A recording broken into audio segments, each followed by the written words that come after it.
तो बंधुओं, एक रामायण में बड़ा खूबसूरत सा प्रसंग है, आप लोगों को भी सुनना चाहिए।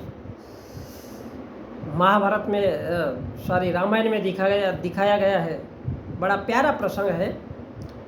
तो राम कहता है रामायण में, ये अरुण गोविल का रामायण है, अपने माँ बाप से कहता है कि प्रसन्नता की बात है माँ कि मुझे माता और पिता दोनों के वचनों का पालन करने का ऐसा अवसर मिला जो किसी पुत्र को बड़े भाग्य से मिलता है। भरत को राज्य देने के लिए मुझे किसी की आज्ञा की आवश्यकता नहीं है। उस जैसे भाई को तो मैं स्वयं राज्य प्रसन्नता से दे दूंगा।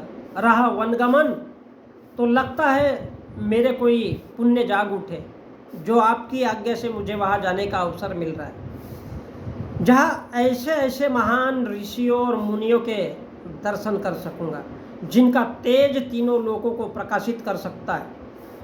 मेरा तो चारों ओर से कल्याण हो गया। तो बंधुओं,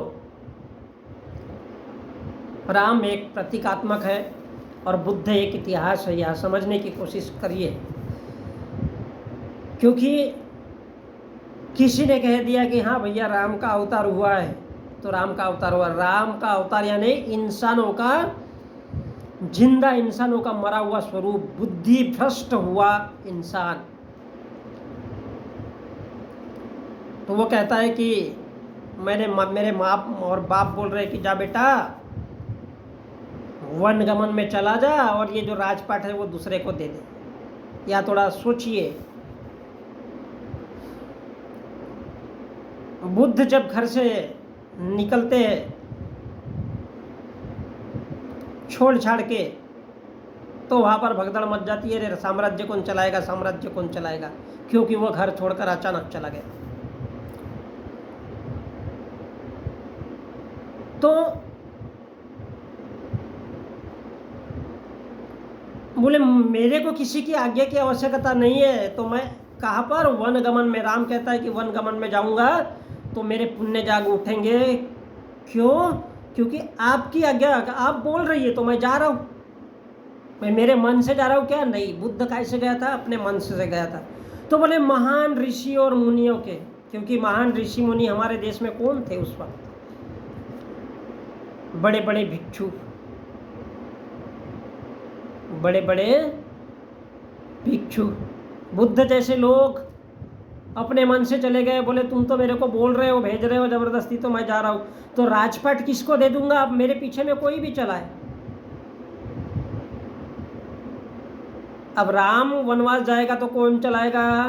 कोई ना कोई उसका वंशज चलाएगा। जैसे बुद्ध गया तो कोई न किसी ने तो चलाया होगा। तो बोले मैं वन में बड़ा बड़ा लोगों का दर्शन करूंगा। और राम ने क्या किया? तो बोले तीनों लोगों में, तीनों लोग यानी तपस्वियों ने बताया, भारत में खोज किया, बुद्ध, उसका धम्म और उसका संघ। तो बोले क्या किया? ऐसे ऐसे तपस्वियों का दर्शन होगा तो मैं क्या करूंगा? इनका नाश करूंगा। तो मेरा भी तीनों, यानी ये बुद्ध धम्म संघ, ये जो तीनों लोक है जिससे इंसान के ज्ञान की शुरुआत होती है, तो बोले इनको जीतूंगा। और राम ने क्या किया? तारका को मार, राक्षसों का वध किया। राक्षस यानी राक्षस, चट्टान के जैसा इंसान खड़ा रहने वाला, जो साला किसी के बाप से नहीं डरता है, जिसके अंदर प्रताप होता है, जिसके अंदर साहस होता है, जिसके अंदर हौसला होता है, जो किसी को नहीं डरता है। बोले ऐसा राख, चट्टान के जैसा शख्स, राक्षस। बोले ऐसे ऐसे अडिग इंसानों को, उन राक्षसों का वध किया। इसको बाण मार, उसको बाण मार, उसको काट, उसको काट।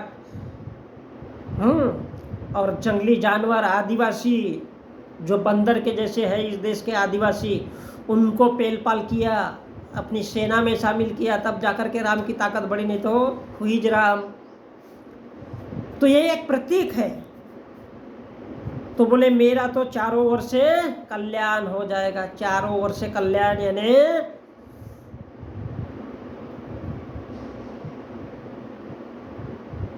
4 आर्य सत्य है। संसार में दुख क्यों उत्पन्न हुआ, उसके पीछे का सत्य क्या है, उसके पीछे का कारण क्या है। लोग दुखी क्यों है, तो ऐसी ऐसी बात है। फिर उसका क्या उपाय है, तो उसका वो उपाय है, तो बोले मैं पूरी साला दुनिया को नहीं जीतूंगा, तो बोले पहले तो ये तीनों लोगों को जीतूंगा, उसके बाद ऐसे ऐसे लोगों का वध करूंगा। और इसलिए वो काय पे गया, जंगल में गया। काय के लिए, मंगल करने के लिए, लोगों को मारने पीटने के लिए। और सारा जीवन कहीं अबरी सबरी, तो गजब का प्रेम भी रचाया। अब बुढ़ी हो या जवान हो, जब चढ़ता है तेज तो फिर सब चलता है, तो फिर सबरी के बेर भी बड़े प्यारे लगते हैं। और इसलिए कहते हैं कि श्यामा तेरे चरण बड़े सुंदर लगते हैं। जब जरूरत होती है तो श्री राधे तेरे चरण बड़े प्यारे लागे। तो ये बात है बंधुओं।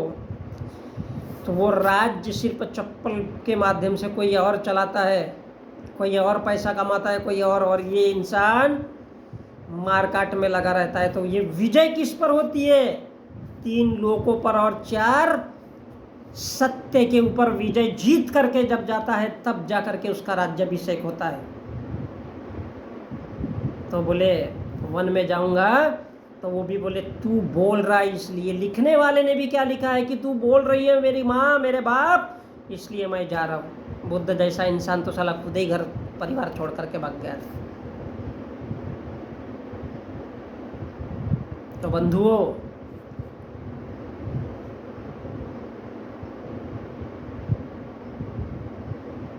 कैसी कैसी दुनिया और कैसे कैसे लोग हैं।